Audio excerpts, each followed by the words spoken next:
Il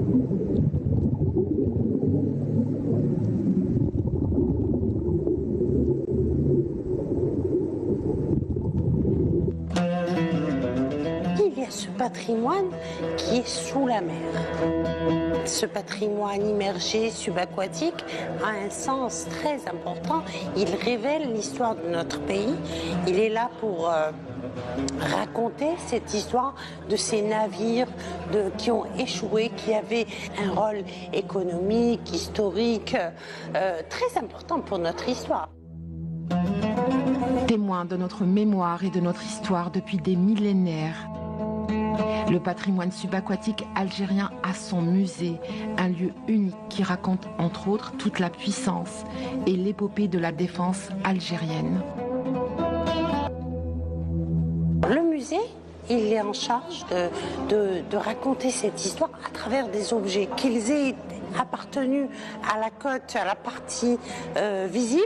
C'est un patrimoine maritime mobilier qui a fini par intégrer le musée, mais aussi par des vestiges archéologiques qui ont été tirés pour la plupart de manière fortuite par des plongeurs et qui ont été restitués au musée, mais aussi par cette noble mission d'inventorier, de documenter ces épaves qui sont sous l'eau et qui nous sont déclarées par des plongeurs ou par des archéologues plongeurs.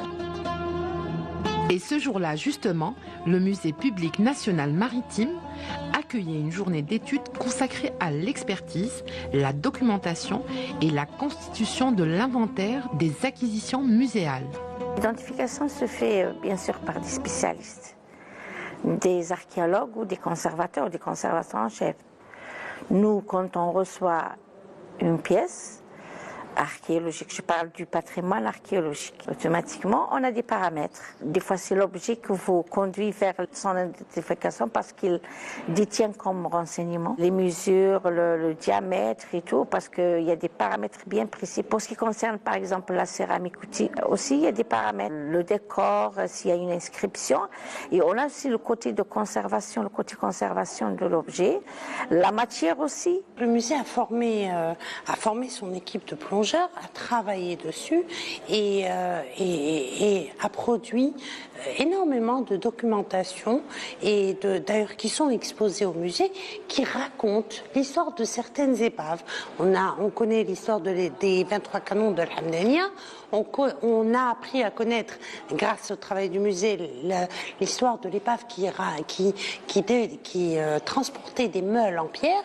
Nous avons ici au musée les objets de l'épave du Sphinx, qui était le premier navire à vapeur. Nous avons plusieurs objets qui ont été repêchés par des pêcheurs ou par des plongeurs. Par inadvertance, ils les ont tirés de l'eau et quand ils ont compris la valeur historique qu'avaient ces objets, ils les ont restitués.